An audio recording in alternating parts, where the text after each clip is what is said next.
Good evening, boys and girls. We're back for the Rap number 16. For those who are wondering, the Rap 15 was our election live stream. If you haven't seen it, check us out. It goes for about 6.5 hours. Goes for a long 6.5 hours. So if you want to get yourself bored to death, then watch the whole thing. I was on there. Joel was on there. Samrat was on there. Samrat was on there. Alexis Bush was on there. We had a whole lot. We had a call from Avi Yemenite. Yeah. That was a call amazing. from Ross Cameron. Yeah. Alex Cameron as well. We had the whole crew. Well, it's been by 45 Productions. Shout out to those boys. Shout out to Jordan and the gang at 45 Productions. Legends. Absolute legends. On Facebook and YouTube. Check them out. We've got all the plugs. So it is a brisk Thursday evening, but don't worry, there's going to be some straight fire this evening for the Rap 16.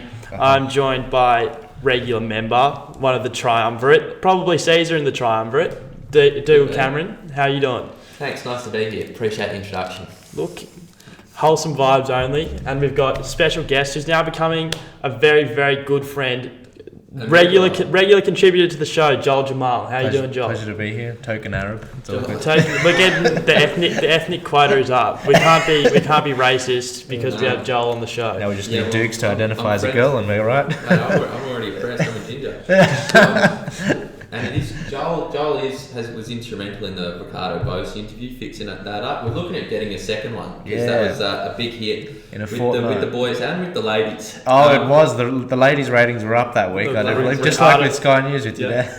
Ricardo is a suave man. He's a good-looking rooster. Isn't he? Good-looking rooster. Yeah, so we've locked it in for another fortnight. Locked in. So stay tuned in for some more Ricardo. I've also got next week. I've got. The spokesperson for the Animal Justice Party, who've got 2 seats in the New South Wales election. Wow. I'm having an interview with them next week, so that'll be huge. Yeah, bring your popcorn. Bring the popcorn. It will be very interesting. We're just making moves. We are making a lot of moves.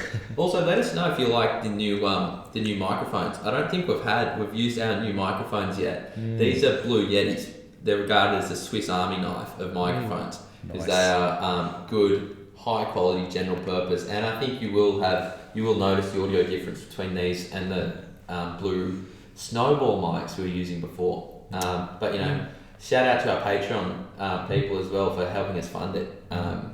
They're going that extra mile supporting the channel, so love you guys. Big shout outs to you. Absolutely huge. So after that little preamble, we're diving straight into the show. You know how it is. You know how. For those first timers, for new people to the show, what happens is we have a couple of little segments throughout the show, but the way it really goes is we have our domestic story, which this week is the federal election. Then we have our international story, which is the EU election, which is pretty interesting. And then we've got a couple of little segments sprinkled in. Joel's going to take us through the Israeli election. Joel is going to take us through the Israeli election, so look forward to that. We get our ethnic points up even more. Yes. But to start the show... God's chosen people. That's right. That's exactly right. To start the show, some people regard it as the favourite. It's usually a bit of a shambles. And look, this week I'm not sure if it's any different, but it's jump into conclusions. And what happens is paying homage to the wives and the girlfriends out there who don't really look at the facts, go straight in for the kill, making a big play. The jugular. Want to look through your phone type of business. Want to question all your morals. Check your email, make sure them email chains be clean. Check whose photos you've been liking on the ground. Check who'd be slipping and sliding into the DMs. We've got jumping to conclusions. So we make a bit of an outlandish statement, but at the end of the show, the one we think is the most fun, essentially, which Joel will decide on, we'll be having to discuss at the end. So, Dougal. Well, mine is another sports-related conclusion. And my conclusion is that the Australian basketball team, the Boomers, will place second or first at the next Olympic Games in 2020. They previously come fourth, and I think they're rated fourth or fifth. But I think with the star power we got, that's my conclusion. We always look promising going in and throughout the tournament. When it gets to the big stage, we usually choke. So look, sort of interesting, a little bit niche, but interesting nonetheless. Mine this week is in light of DEF CON being cancelled. Mine is that DEF CON being cancelled is a tragedy. I think that's probably pretty Well, we'll let Joel decide. Which We'll one let Joel does he want to decide. talk about? I'm thinking the DEFCON one because it relates to. I think it is a bit niche, the sports one. Especially because Andy and his boys had been going to the gym, juicing up, taking some of them roids. They got their bum bags ready in little short shorts. Yeah, who knows what's in the bum bag? Got your Who strap-on knows? mullets as well. Strap-on mullets. They got the fake tan, and they were just waiting to get out and have a mask. Represent Ziz. All right, The aesthetics crew, reincarnate. He grew up not that far away from us. He went to no way. Carlingford Fitness First is Carlingford Fitness First. That's where Ziz and Chest Bra and the rest of the homies. Shout out to Carlingford Fitness First in their Fitness First holiday program. Yeah, People under 16 years old go to gym for free on holidays. Just to huge initiative. make advantage of that for all our underage listeners listening to some adult content but are underage, giving you all the inside On the low. moves. Okay, we'll come back to that at the end of the show. So we'll come back to that. Now on to our first segment, which is the domestic so I'm story. gonna run through the domestic story. Now, you would have got a good dose of the election in the 6 hours and 36 minutes that we spent live on May 18th. Jeez, it felt long. 12 days ago. You would have got a good dose of the election. What we realised is at the end of the election, although we could call the winner, we didn't actually have all the results.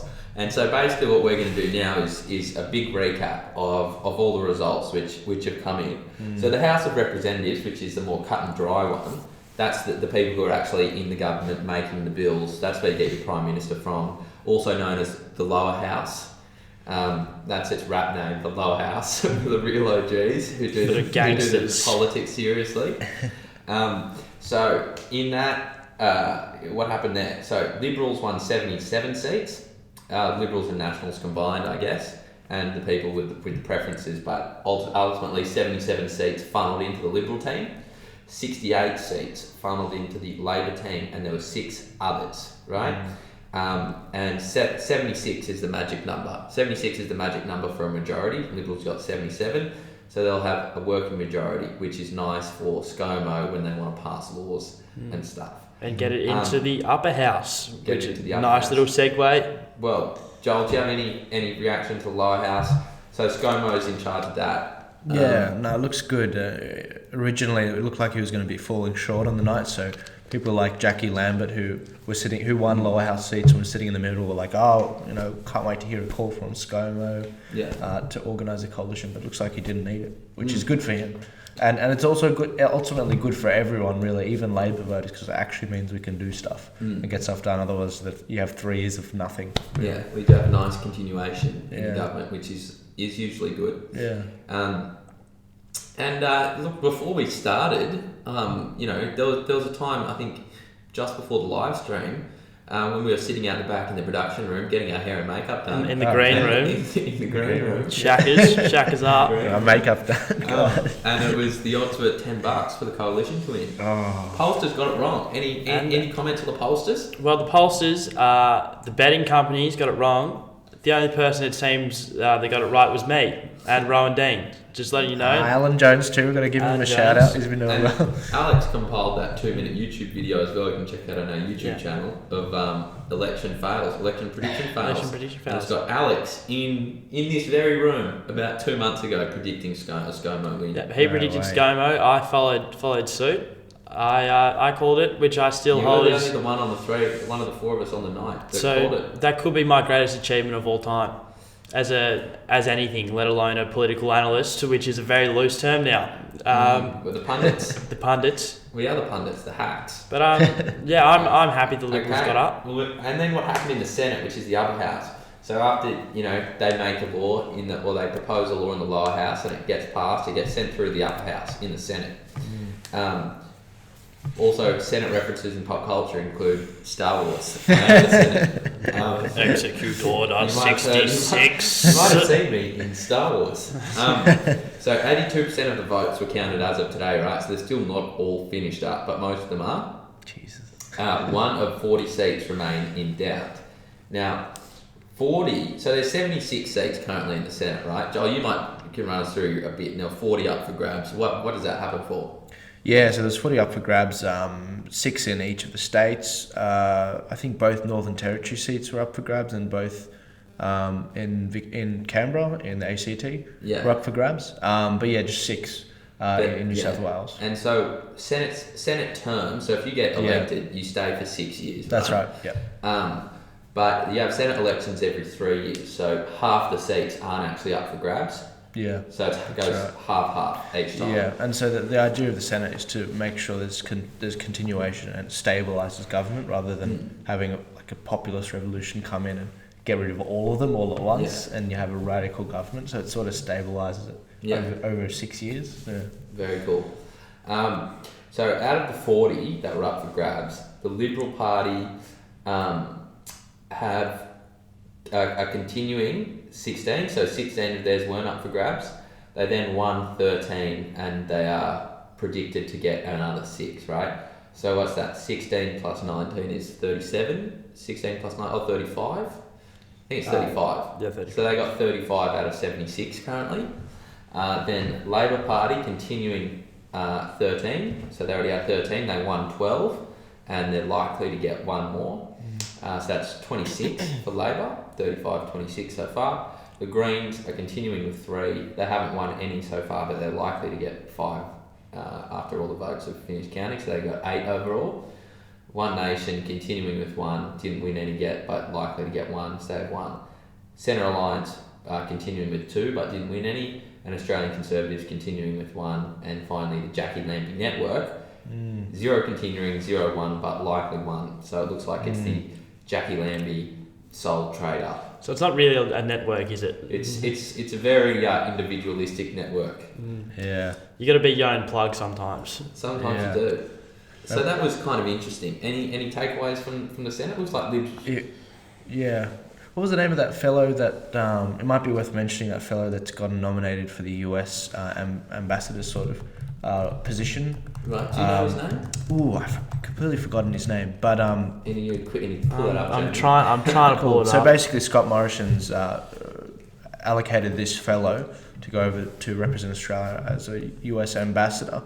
But what that means is this particular fellow, he actually is serving from the last election in the Senate.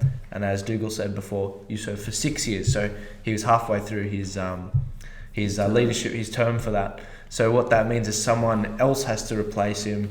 There have been a few names that have been thrown up in the air. Jim Molan, who hasn't actually made it into this. So all his votes would flow to someone else, presumably, who knows who. So that's up in the air. Do we have his Arthur Sinodinos. Oh, Sinodinos. Yeah. So he's the famous for though. Yeah. He's the fellow. But yeah, a lot of people did vote below the line because Jim Molan was number 4 or 5 or something on the Liberal Party ballot.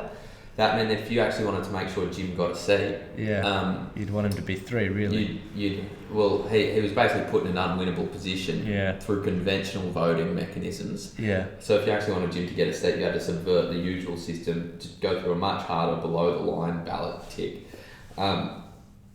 That's what I opted for, so I could put me too. Jim and Ricardo up there. Yeah, even Ricardo himself said after he does the 2 Conservative candidates, he's making Jim number 3. Yeah. Because the guys, it's about right and wrong now. I think that's what he said. Yeah. Yeah, definitely. So that was kind of cool. Looks like the Liberals will have because it's out of 76 and they have 35. Not a working majority, but if you assume that One Nation is probably going to put their 2 with Liberals on a lot of stuff. Yeah. Australian Conservatives will go with the Liberal Party on a lot of stuff. Centre Alliance occasionally and Jackie Lambie occasionally.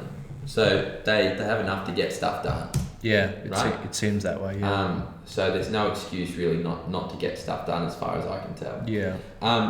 So that's the Senate for you. There's one more piece of news, which is the Labor leadership has changed, right? So Shorten stepped down after losing the election. Plibersek, who is his deputy leader, did not contest. And there's some darker stories behind that, but I'm not going to cover it here. It's I'm happy to leave Plibersek where she is. She didn't contest it, so I've got no bone to pick with her. So Albanese, Albo, big mate Albo, who's the deputy Prime Minister to Kevin Rudd. Yeah. That's what Joel mentioned. Yeah. He was the shadow minister for transport and construction or something, transport and infrastructure. Infrastructure, yeah. So he's now the leader of the Labor Party. He contested it last time after Rudd, was it? Was Rudd the last? I think so. I think because it went Rudd, Gillard, Rudd. Yeah, So, yeah. Between him and Shorten. So after Rudd stopped being the leader, Albo and Shorten contested. Yeah. While I think Albo might have been a bit more popular in some regards, Shorten had the factional control to win. And now, so he had a contest with Chris Bowen, and Chris Bowen on I think May 22nd withdrew his name from the leadership contest. So he's essentially running out of Bowen powers. was famous for being the treasurer, the shadow treasurer, which means anything with shadow means you have a position in the cabinet, but you're just in opposition. You're not in the government. So he was in charge of, as the shadow treasurer, he was in charge of Labor's economic policy, which largely, from what I can gather, lost on a lot of votes the election, particularly the franking credits thing. And so it's not surprising he lost the Labor leadership ballot. Anything to say on Bowen or Albo? Yeah, look, there are a few things with Chris Bowen where I think a lot of the Labor voters and both in the party and outside the party, that were looking to people that were responsible for the policies and for why all the election promises they took, and it turns out that they just weren't happy with what was promised, and it seems like they want to go in a completely different direction now. Yeah, that's fair enough. I think personally, what I think is the funniest part of this Labor leadership scandal is Bill Shorten before in the week leading up to the election. I think. From what I've heard, sent an email or a letter to ScoMo saying, can we ensure a smooth transition of power? Jesus, what is this, Maduro? So not only has he gone from the height of obviously thinking he's got this election in the bag, he's gone from that to not having not being the leader of his own party anymore. Yeah, so, apparently he tried to stab Albo in the back. And look, this is not usually, when it's a rumour, we say it's a rumour. This is conspiracy theory central. Shorten was in the back door because he just wasn't happy that Albo had a good chance of being leader, because Albo was his rival and he was backing Chris Bowen and trying to get everyone to back Chris Bowen. So that was kind of funny. So Albo, leader of the Labor Party, Richard Marles is his deputy. Richard Marles is the deputy. And so they're the leaders in the lower house, and then Penny Wong and Christina Keneally will have the two Labor leadership positions in the Senate. I think Penny Wong's the master in charge, and Christina's the vice. Penny Wong remembers the one that can shake the hand of that fellow senator after the election discussion.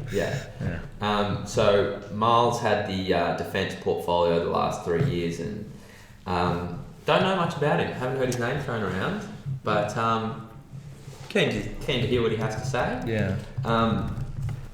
And so what actually happened, which was kind of interesting, was that Christina Keneally wasn't actually supposed to be, or she wasn't at least lined up to have a leadership role in the Senate, because I don't think she was even in the government before this. She ran an unsuccessful campaign at the New South Wales Senate election, didn't she? She's lost the last 3 elections. Yeah. That she's run. So that's unlikely. She had a bit of a tough run. She has had a bit of a tough run. Tough run in the media as well. Sky News career didn't go swimmingly, I would say. Well, she was on the show with that old man that got axed. Quite quickly. William Cameron, R.I.P. Yeah. So that was kind of funny. But here's what's kind of interesting, right? Senator Keneally's path to the front bench became possible when New South Wales MP Ed Husic, I hope I'm pronouncing that right, Husic, relinquished his role, and Don Farrell opted against seeking re-election as deputy leader in the Senate, and so that means Christina was able to get it, right? So what this is a classic case of is someone getting promoted because of their gender. And got to make those quotas. Got to make those quotas. You got to get that representation. Exactly, that's why I'm here. You got to get the optics. That's right. Because you know what, having a gay Asian lady as the front is just not enough boxes ticked. Yeah. Not enough I mean, privilege look, I'm points. happy to say Penny's been in there for a while. If Flav wants to put her in, I think she deserves to be in there, right? I don't really care what sexuality she is or what gender she is or whatever she's got going on. Do your thing, girl. But what I care about is then you get these people stepping aside saying, you know what? Having 3 men in the 4 leadership positions, oh my god, what a tragedy! What a tragedy! And then you get the only qualification she has to be in there instead of this other bloke is her damn gender, right? Is her damn gender. It's like, can we get a grip? Yeah. Can we get a grip? It's terrible. And it reflects, like, even with workforce things. If a woman gets a job just because of her gender, Yeah. we will never know if she was actually the right fit Sure. for that. And it casts doubt on her. And it's like Absolutely. she'll never feel like that's something she can ever pay back. And women, a lot of the women I know say they can get to the top perfectly fine by themselves. Exactly. Through They the don't ceiling, need- baby. They don't do it yourself. This is what they do to the ceiling. If you get any more ceilings, you just go straight through it again. Yeah, that's what I'm advocating for. But that's the world we live in. Is you need a straight white chick with short hair who looks like she wants to talk to the manager. Got that fresh manager haircut. That's what you need to make it work. So if that's what what Labor Party's going with. Good luck to them. It might win them a few votes. If it does, then power to them. No pun intended. It's not one of your greatest, but Now, Just laugh at him. It's just... EU election. EU election. Big EU election now. I'm not really that familiar with the EU elections, but I'm going to give you my best crack at it. I know Joel's probably got some information up there. Now, basically, in Europe, most countries are part of the EU. Not all of them, but most of them. It's a lot like It stands for the European Union. It's not like the UN, Right? except Really it's like the UN, just Except for for Europe. And it's full of globalists. it's not. It's full of globalists. How can you be a globalist And, but specialise in the EU?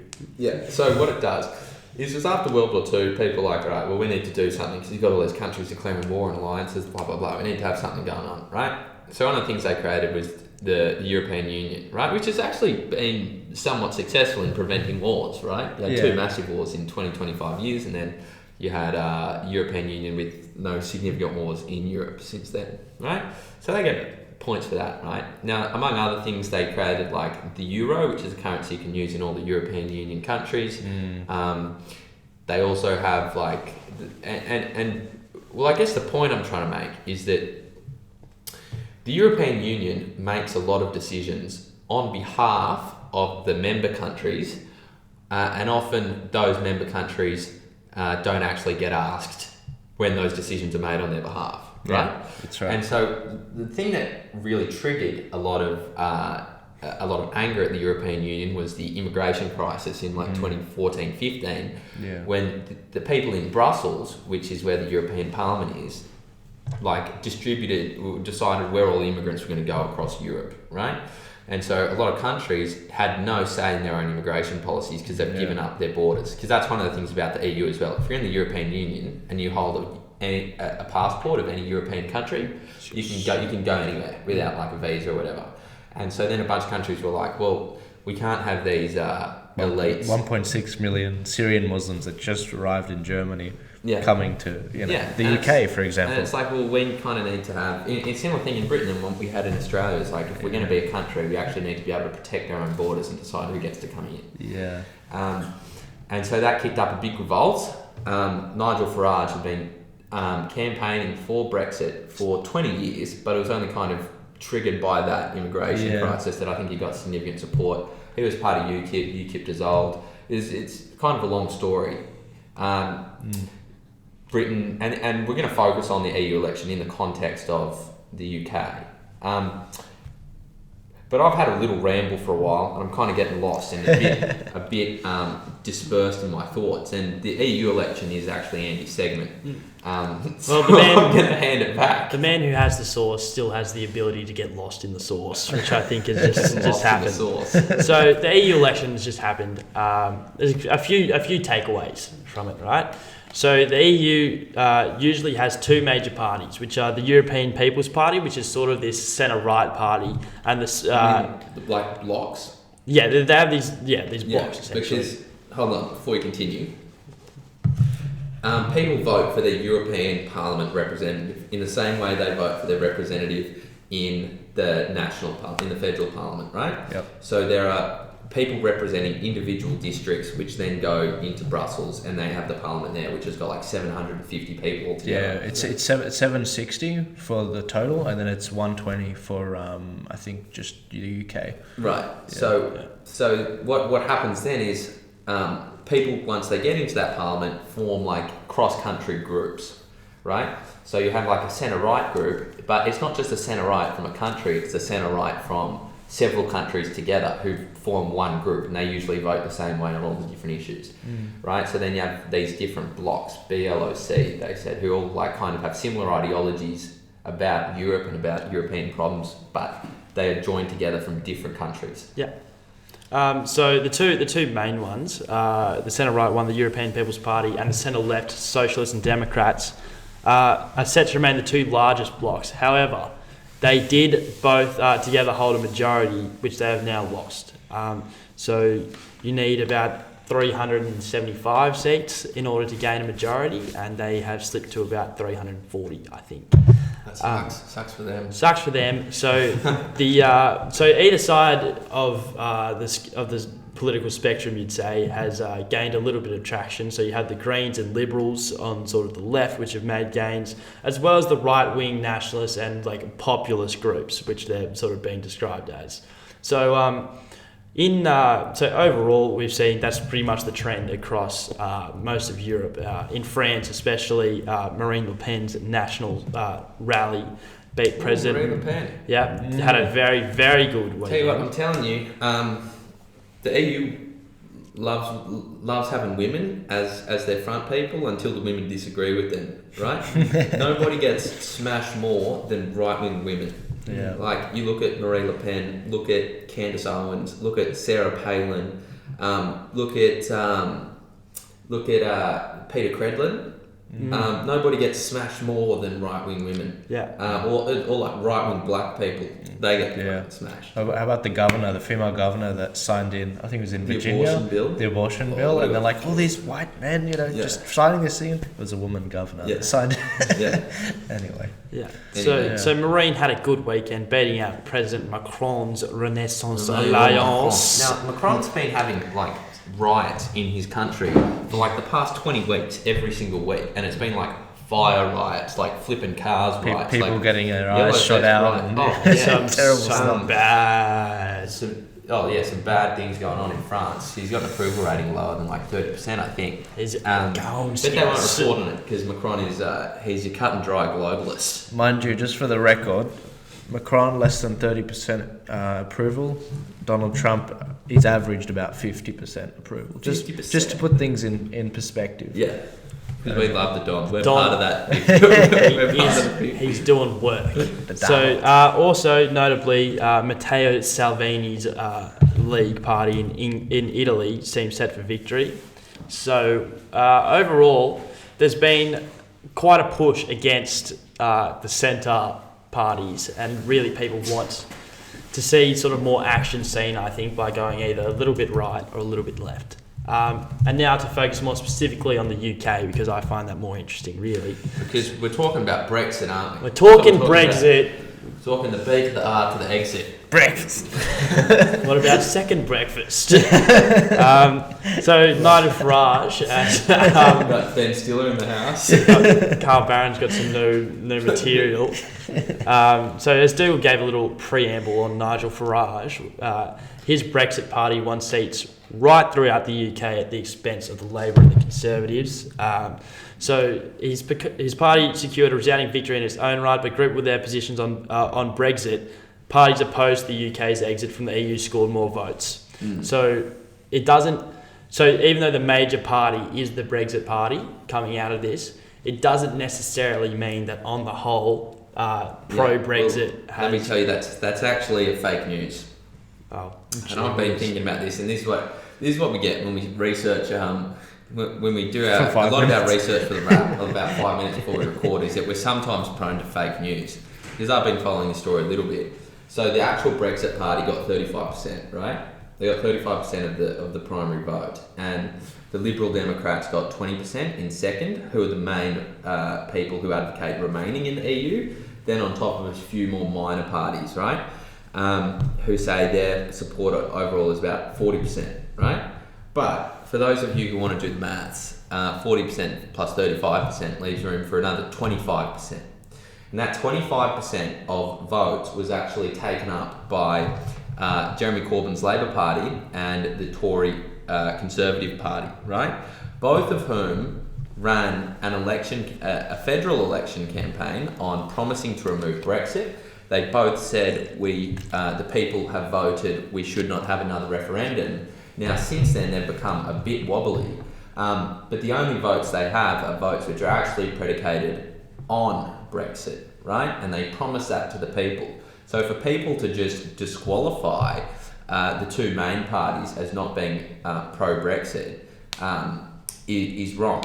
But what that actually does implicitly, is it actually affirms the notions that those two major parties, Jeremy Corbyn's Labour Party and formerly Theresa May's Conservative Party, were actually working the whole time to undermine Brexit from the start, right? So when your whole spin on the election is to say, well, the Labour Party and the Conservative Tory Party were actually never working for Brexit in the first place, you're actually totally validating the alt-right kind of conspiracy that the elites were trying to undermine the will of the people the whole time. And as far as I'm concerned, that's actually exactly what happened. And I hope that the new hard line for Brexit, which Nigel Farage said was at October 31st, where they're going to leave Brexit with or without a deal, or alternatively, if they get sabotaged by the establishment again, what you're going to see is a massive turnout at the federal election. You're going to see the punishment of all major parties, and it's going to be ugly. Running in all 260 seats, I think he said. Yeah. It's funny, I've got a bet from about, I think, maybe mid last year. It was $1.39, and that Nigel Farage would be the next Prime Minister, and the potential winnings on it is like $460. Oh, really? $1.39 I put on it. That's pretty funny. That's a great bet. I know, we'll see how we go. And that's what he's saying. He's saying, look, this has been a big wake-up call for both you parties. You need to sort this out, or else I will be running. If those numbers of like 12% each of the major parties continue into the federal election, they are stuffed. So like 100 years of like, or however long it's been, of like Tory versus Labour. Yeah. They're screwed. It's done. It's over. It's a new age of politics. There's definitely a bigger chance the Tories going to go before Labour. Yeah. Well, Tories have no idea about the who their leader's going to be, because Boris is a known flipper. He's flipped back and forth on this a lot of times. Yeah. Boris famously had an article that he had to write for, I can't remember which newspaper it was, but some mainstream newspaper, I think the BBC, and he had one pro-Brexit article and one pro-Remain article, and just was going to choose which one he submitted on whichever was the feeling of the day. And then he on Theresa May's last deal, which she brought back to the British Parliament, on this total sellout Brexit, which was not even a Brexit at all, Boris voted for it. And as much as I quite like the way the dude communicates, and I like some of the stuff he says, I'm not sure he actually believes what he says, but he's the front runner for the Tory leadership, and I think the Tories actually have no idea what they believe in anymore. Well, I mean, he was on the campaign trail, and he did resign from the position that was negotiating the Brexit deal once he saw that it was not going anywhere. So I think there's a possibility that when he's calling the shots, we will see the true dude. And I think we similarly in Australia, when we see Scott Morrison taking the helm, not Malcolm Turnbull as was last year, then I think we might see the true colours of the leader. But I don't know. Well, maybe he's a good team player. I'm always, if Boris comes out and is going hard for a Brexit, which he promised the people and which the people voted for, there's nothing more I'd like to do than give that man a pat on the back.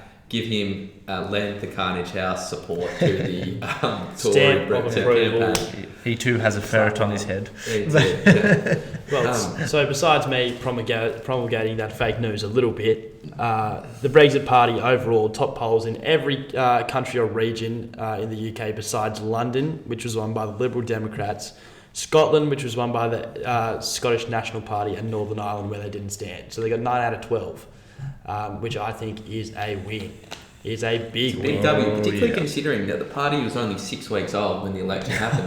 They've only been around for 6 weeks. These other parties have been around for hundreds of years. To mobilise that kind of support in 6 weeks shows there's actually something going on. I was watching his show throughout these last couple of years, and he didn't want to do this. He never wanted to run again. He brushed his hands off once the vote was done. He said, "That's it. I'm done. I'm leaving UKIP, the UK Independence Party, and that's it." But the moment that they didn't do the May 31st, I think, exit when they were supposed to. March 31st. March 31st exit. Then he said, "Okay, that's it. Yeah. I'm starting a new party." Yeah, well, he realised that the politicians are very much in the habit of lying to people, and for people, this is the type of dirty tactics you get from establishment politicians and media, right? You get they knew all along that they probably weren't going to deliver a real Brexit, and they just hoped that people would kind of let them off the hook eventually. So what happened was, after the, I think, 1.3 million vote majority for Brexit, you had, all right, we're going to deliver you Brexit, we just need to negotiate a deal, right? Now that party line lasted for quite a while, right? For about 2 years.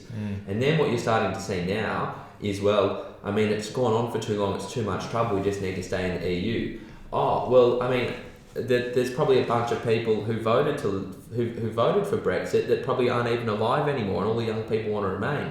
So I don't think it's even the popular will anymore. We have to have a second referendum. Or the first result was out of an illegitimate fear campaign from the Brexiteers. We have to have a second referendum. So that's what they're saying now, and it's what you're actually watching is the subversion of the democratic process by the establishment elites, right? And it's like, there's obviously a divide between the political class, because you're getting it from both the mainstream parties, the Tory party and Jeremy Corbyn's Labour Party.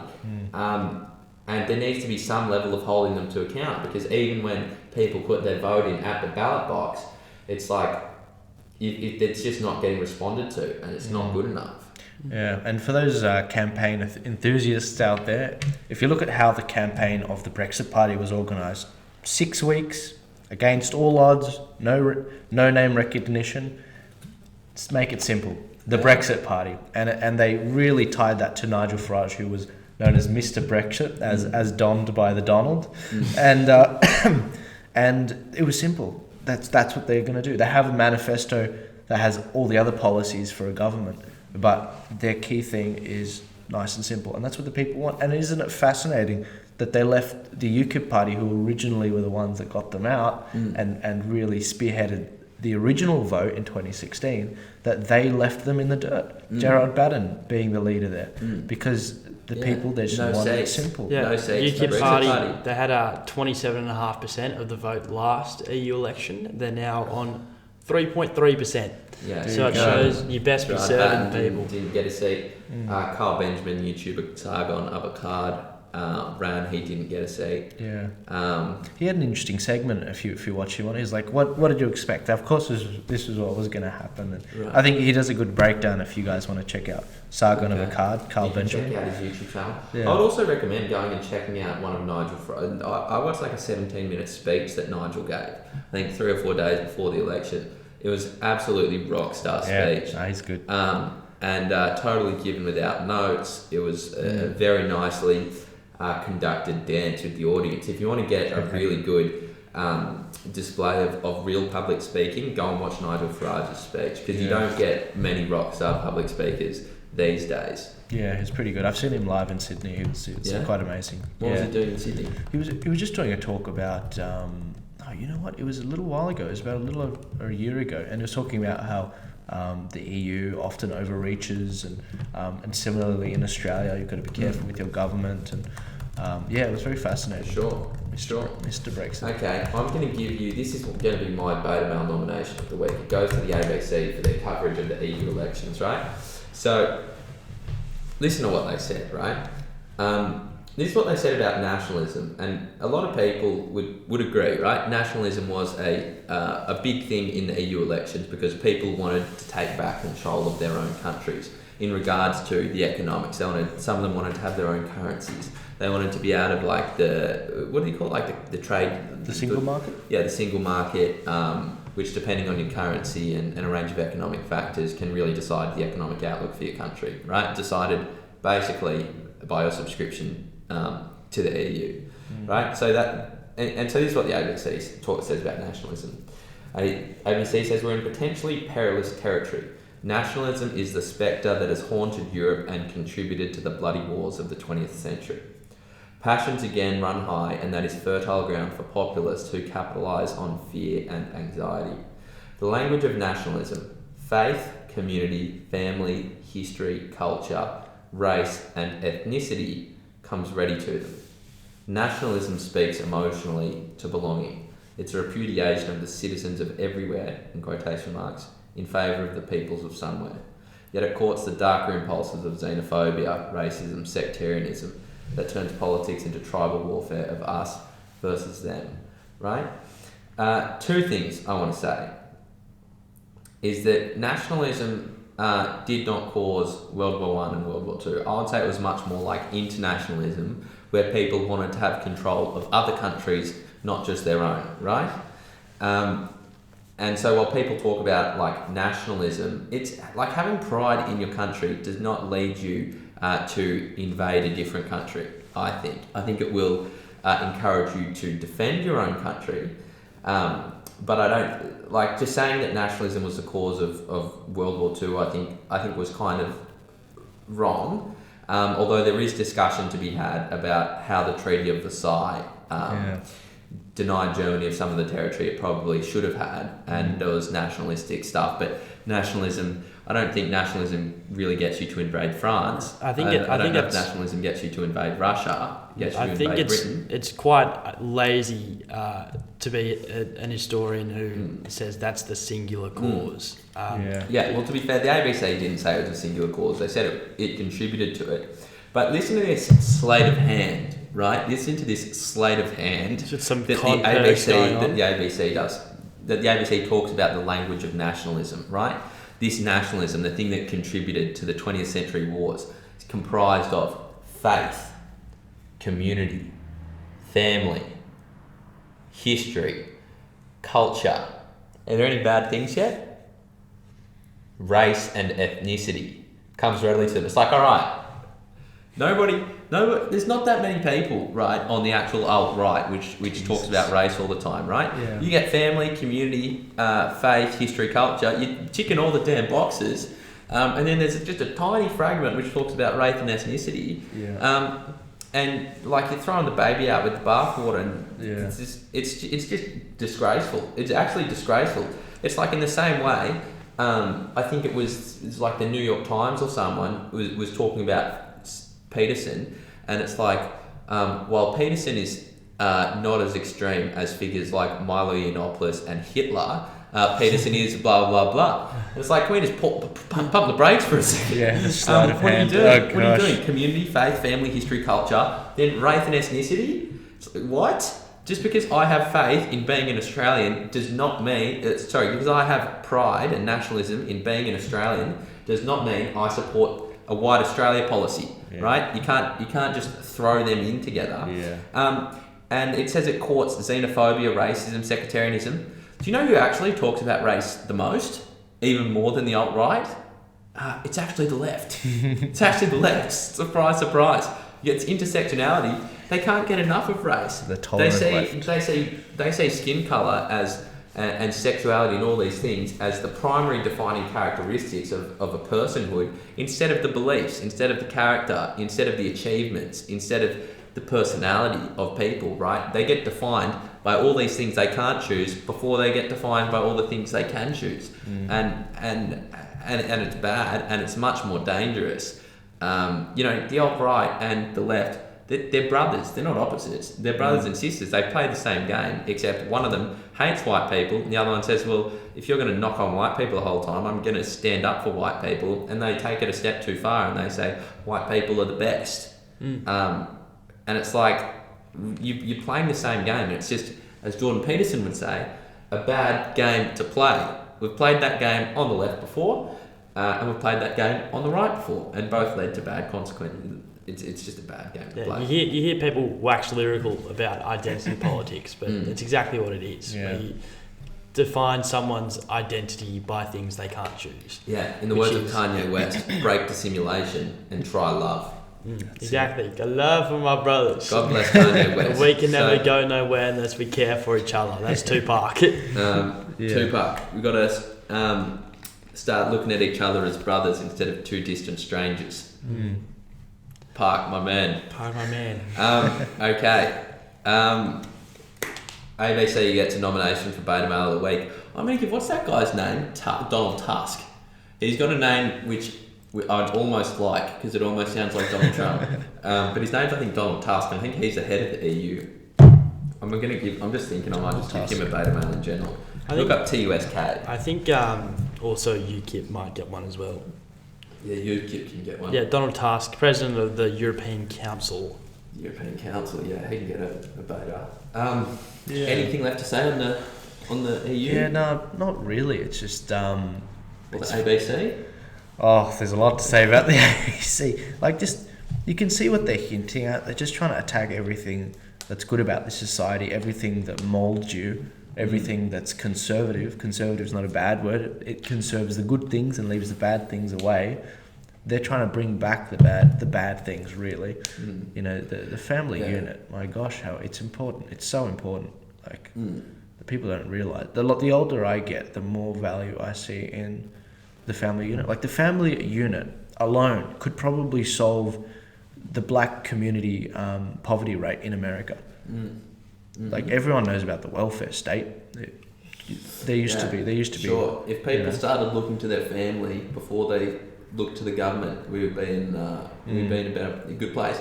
And if people felt like independence and leadership could be found in the family rather than in the government, but that's a solution that has to be solved in the hearts and minds of the actual people who could have the families.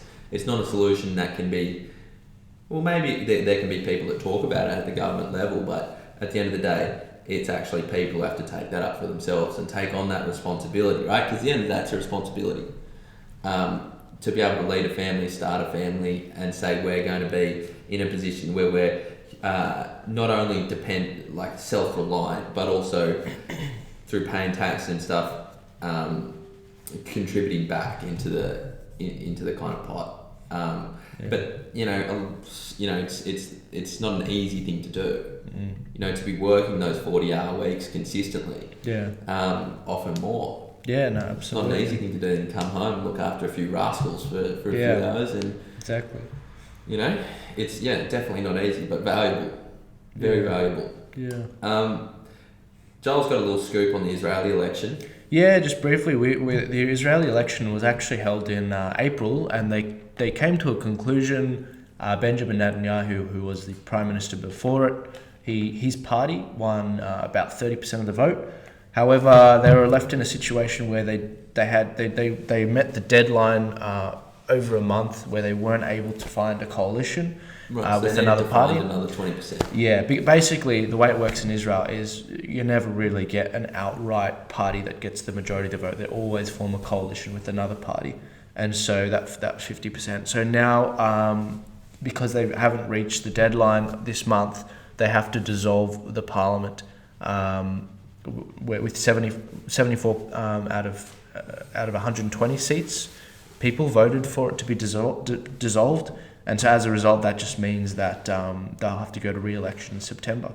So it was one of those conservative elections around the world which had people interested, just like with the Indian one and just like the Italian one. But looks like this one's going to have a rerun. So we'll see what happens. Well, we'll be bringing that to you as it comes out. What did it say? When the September? You said. Yeah, 17th of September. Okay, cool. Couple months. We'll have a look now. Keep it on the dome. We like to tie up loose ends here. So we can't leave loose ends just hanging about willy nilly. That's not what we're about we tie here. those suckers up. Tighten them up. We polish There's no them. cliffhangers on this show. None at all. So what we're going to do is we're going to return to Andy's jumping to conclusion. Remind the people what they're in for in these next few minutes. Okay, the next few minutes of spew and or waffle, which you may or may not want to tune out of, is in regard you got to stay for the housekeeping, which we give at the end. the little plugs. So my conclusion was that DEF CON being cancelled is a tragedy. So is it how is it cancelled? Well, yeah, for those who don't know, DEF CON is a pretty hardcore music festival. I think the last time... Hardcore, man. Very hardcore, dude. The last time it was ran, I think it had 2 deaths at it for drug overdoses. So I'm digging myself a hole here. But... You got anything to say to Grandma Helen, who's listening? No. But so DEF CON couldn't find a place to host DEF CON. So it's been postponed indefinitely. So they usually have it at the International Regatta Centre in Penrith, which decided out west. Shout out to Western Sydney. The hood. Stand up Western Sydney. Yeah. You can stop now. So yeah, it was decided that it was unsuitable, unsafe, etc. I think I'm not 100% sure, but Cirque might have even said no to it, but I'm not too sure about the details. But it's resulted in DEF CON not having a place to host itself. It's without a place. It needs a place to belong. It needs a place to call home. That's what you could say. It needs a place for the boys to muzz out. Do you think that has anything to do with the regulations with the drugs and all that? Well, I don't know. That's what I kind of thought Andy was getting at. That it might have been cancelled in the same way Mountain Sounds was cancelled, where in the week or 2 leading up to the festival, the New South Wales government slapped an extra $200,000 worth of security regulation onto them. Now I don't know if this is the same thing or they just just this place. So do you want to defend the conclusion on the basis that it's a really fun festival that people should go to? Well, and it's just sad overall that it's not happening. Well, I just think people should. We're dropping shrapnel out here. We're getting shot at. I just think that people should. It's a festival that has a pretty a culture that I'd say is very unique. Different to others. I'd say that a lot of people enjoy it too much. So I think the lesson should be that you should enjoy the festivals responsibly. Enjoy it just the right amount. Enjoy it just the right amount. Not too much, not too little, but just right. And so I think people should. People should just be able to go to that. General rule: maximum of 10 caps. 10 no more than 10 caps. Skim cappuccinos beforehand. Yeah, make sure you eat your food as well and drink your water. You don't want to have your drug overdoses or overheating, right? So I would say, not to encourage it, but as I would say, a couple of things maybe. Number one is, and general good life rule I would say, don't do drugs until after dinner. That's one. Secondly, drink plenty of water and eat plenty of food if that's the choice you're going to make. Safety is the best policy. Stay high. And maybe this debate would morph into one about drug regulation and how maybe it would be safer if we just regulated all. Well, I think that's a good debate to have, and one that I'm actually keen to get into with Corey Bernardi if we can get him on. I'd love to talk to him about marijuana in particular. Yeah, well, our last conclusion where we had Joel here was about the legalisation of marijuana. I think if you're a libertarian, I think it'd be hard to argue against most drugs. This is what makes us go for so long. Is that we have all these options to keep talking about. But just too conversational. It's just too conversational. Okay, we're going to wrap this sucker up, but before we do, a bit of housekeeping. Make sure, we'd love to actually hear what you have to say, and we reply to all of the comments. We literally reply to all of them. There's a few real top fans, among the audience who really get involved. But we'd encourage everybody to get involved. If this is your first time, someone, tag them if you think they might like our content. Maybe even give it a share if you think everyone would like to have a quick gander. Or if you want to get blacklisted. If you want to be on the Facebook hit list. We're on big appreciation if you support us across the platforms. We're on iTunes, on the podcast app, YouTube, Facebook, Instagram. Go like and subscribe. I'd love to hear your thoughts. Leave a comment. We have Patreon, so if you want to take an extra step, donate to us financially, little as $1 a month. That would be sick. We'd love that. And then there's actually some really cool interviews coming. We're going to try and expand our content types. So if you have any videos that you'd like us to make, then let us know. I'm thinking I've got a few lined up. There's some top 5 videos because they seem to be the ones which go well on YouTube.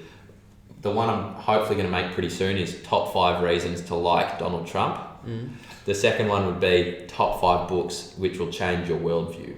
We could also there's one which was floated when we had our little sunlight on our MMA interviews where Andos should take a knee from an MMA take a knee. Australian champion. Punch, but if you want to take a knee, mate, I'm all for it. Look, I'm not at all. But and also, I've been reading Ricardo Bosse's book.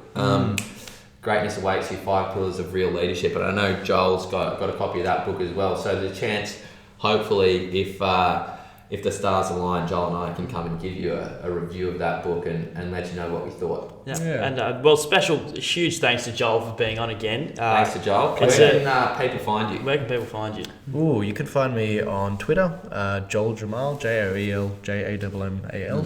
Also subscribe to his YouTube channel as well. We'll throw the links in the description. Joel's got a Patreon too, so if you like what he's doing, you can support him there as well. But I think that could be time. Could wrap us up. Could quite just Anything do that. Else? Any last words, Joel? Oh, good. I'm also, happy. tell I'm us happy what you with thought of the audio quality, because these are the new mics. We really like it. You sound extra sensual on the audio. It's very intimate.